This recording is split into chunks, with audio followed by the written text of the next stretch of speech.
नमस्ते छात्रों, नवी कक्षा, विषय हिंदी लोक भारती, 7वां पाठ हम देख रहे हैं जिसका शीर्षक है डॉक्टर का अपहरण। डॉक्टर हरिकृष्ण देवसरे इन्होंने लिखा हुआ पाठ हम यहाँ पर समझने की कोशिश कर रहे हैं। इससे 2 पैराग्राफ हमने पढ़कर पूरे किए हैं। अब तीसरा पैराग्राफ जो है हम देख रहे हैं, पान नंबर 21 पर देखिए। डॉक्टर का अपहरण, पान नंबर 21, डॉक्टर हरिकृष्ण देवसरे इनका लिखा हुआ यह पाठ हम देखने जा रहे हैं। देखिए, इसको पढ़ेंगे और समझने की कोशिश करेंगे। शाम तक भी जब डॉक्टर भटनागर नहीं लौटे तब उन्होंने पुलिस स्टेशन को फोन किया। डॉक्टर भटनागर का इस तरह गायब हो जाना पुलिस के लिए भी हैरानी का कारण बन गया। चारों ओर खोज शुरू हो गई। वायरलेस से संदेश भेज दिए गए। डॉक्टर भटनागर के गायब होने का समाचार बिजली की तरह शहर भर में फैल गया।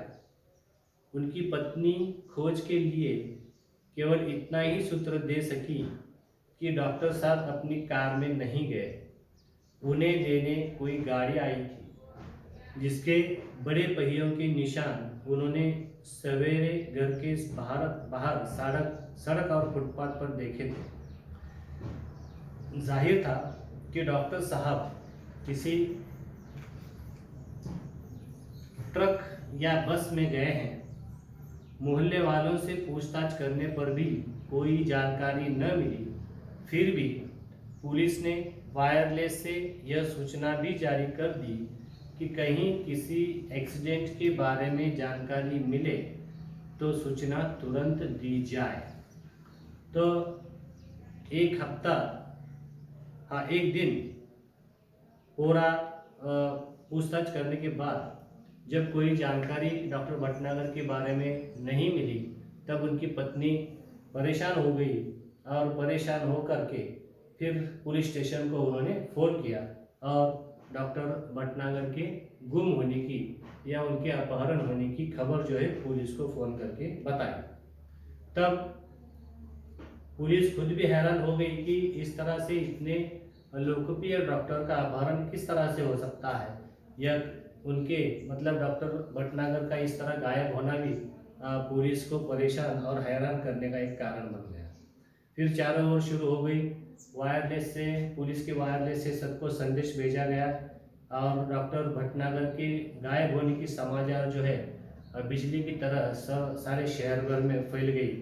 और उनकी पत्नी से जब पूछा गया कि किस तरह से और कब वे घर से गए थे तो उसके उत्तर में पत्नी सिर्फ इतना ही बता पा रही थी कि वो अपनी कार में नहीं गए, उनको लेने के लिए कोई आया था, उनकी खुद की गाड़ी लेके आया था। और फिर जब सवेरे फुटपाथ पर देखा गया तो बाहर किसी बड़े पहिए वाले गाड़ी के निशान थे, उनके पहिए के निशान थे। तो इससे पता चला कि कोई बड़ी बस या कोई ट्रक जो है उन्हें लेने आई हुई थी। तो मोहल्ले में सबके पास पूछताछ की गई, लेकिन पुलिस ने वायरलेस से सब तरफ सूचना दी कि कहीं कोई अगर एक्सीडेंट की खबर मिलती है तो तुरंत जो है पुलिस को बताया जाए, पुलिस में खबर कर दी जाए। कई दिन बीत गए, कोई सूचना नहीं मिली। चूंकि डॉक्टर भटनागर का कोई शत्रु भी न था, इसलिए यह शंका करना व्यर्थ था कि उनकी हत्या कर दी गई होगी। पुलिस अब केवल 2 ही सूत्रों पर विचार कर रही थी। यह कि कुछ गुंडों ने उन्हें छिपा लिया हो और सब उनकी पत्नी से मोटी रकम की मांग करें। दूसरा यह कि कोई डाकू दल उन्हें किसी डाकू का इलाज कराने के लिए ले गया हो। अब कई दिन बीत गए, डॉक्टर भटनागर का कहीं कोई पता नहीं। तो कोई सूचना जो है उनके बारे में नहीं मिल रही थी। तो डॉक्टर भटनागर के शत्रुओं के बारे में जानकारी पुलिस ने हासिल की तो पता चला कि उनका कोई शत्रु भी नहीं है। तो उनकी हत्या क्यों करेगा? फिर पुलिस जब दो ही सूत्रों पर विचार कर रही थी, और पुलिस दो ही जो कि शक था उन्हें कि एक तो उनका किसी गुंडों ने मोटी रकम के लिए किडनैप किया हो, उन्हें अब उनका अपहरण किया हो, या फिर किसी डाकू के गिरोह ने, डाकू के दल ने उनको किसी डाकू के इलाज कराने के लिए डॉक्टर भटनागर को उठा लिया हो।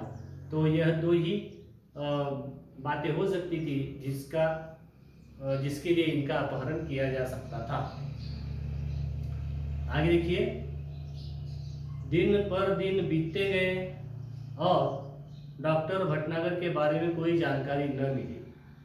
उनके इस तरह रहस्यात्मक ढंग से गायब हो जाने से न सिर्फ पुलिस परेशान थी, बल्कि लोग भी भयभीत हो गए थे। यही कारण था कि डॉक्टर भटनागर के गायब होने का समाचार केवल एक ही बार छापा गया और बाद में भय का वातावरण बन जाने के डर से उसे दबा दिया गया। तो काफ़ी सारे दिन बीत गए, लेकिन डॉक्टर भटनागर के बारे में जो है कोई जानकारी नहीं मिली, और उनके इस तरह से रहस्यात्मक ढंग से गायब हो जाने की वजह से खुद पुलिस भी परेशान थी, क्योंकि अगर इतने लोकप्रिय लोग भी अगर इस तरह से अचानक गायब हो जाते हैं तो हो सकता है कि लोगों में एक डर का माहौल बैठ जाए, लोग डरने लगे, लोग भयभीत होने लगे। और इसलिए उन्होंने क्या किया कि डॉक्टर भटनागर के अपहरण का या उनके गायब होने का जो समाचार था वो बार बार दिखाना उन्होंने बंद कर दिया, क्योंकि बार बार अगर इनके गुमशुदा होने की, इनके अपहरण होने की खबर बता दी जाए तो लोगों में एक डर सा फैल जाएगा, लोग भयभीत होंगे। इसलिए पुलिस ने उनका बार बार दिखाना बंद कर दिया और उसको भय के वातावरण से उसको दबा दिया। धीरे धीरे कई महीने बीत गए, कई महीने इस तरह से बीत गए। श्रीमती भटनागर निराश हो चुकी थी, उनकी हालत पागलों जैसी हो गई थी। हर रोज सुबह उठती और दरवाजे पर आकर खड़ी हो जाती, जैसे वह डॉक्टर भटनागर के आने की प्रतीक्षा कर रही हो। तो देखिए, सबसे ज़्यादा जो सदमा पहुंचा था वो उनकी पत्नी श्रीमती भटनागर को सदमा पहुंचा था। वो बहुत निराश थी, बहुत दुखी थी, और उनकी हालत जो है पागलों जैसी हो गई थी। रोज सवेरे वो उठती और दरवाजे पर आकर खड़ी हो जाती और बाहर देखती जैसे वह डॉक्टर भटनागर के आने की प्रतीक्षा कर रही हो। तो इस तरह से सदमे में पहुंची हुई उनकी जो पत्नी है श्रीमती भटनागर, उनका बुरा हाल हो रहा था, बहुत निराश सी वो लग रही थी और अपने पति के आने का बहुत ही उत्सुकतापूर्वक रास्ता जो है वो देख रही थी। तो हम यहाँ पर रुकेंगे।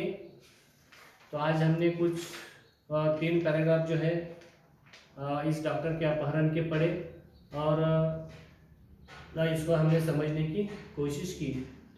तो इस पर जो नए शब्द हैं उसको लिखिए और उसके अर्थ जो है इंटरनेट के माध्यम से मिलाने की कोशिश कीजिए, और जितना भी हिस्सा हमने आज पढ़ा है उसको आप एक बार दिल में मन ही मन में पढ़िए और फिर एक बार जोर की आवाज़ में पढ़िए, ताकि हमारे हिंदी की जो उच्चार है वो सही तरीके से आ जाए और हमें पढ़ना लिखना आ जाए। तो 10 लाइन हमें शुद्ध लेखन इसका लिखना है, ताकि हमारा लिखने का स्पीड भी बढ़े और हमारे अक्षर भी अच्छा आए।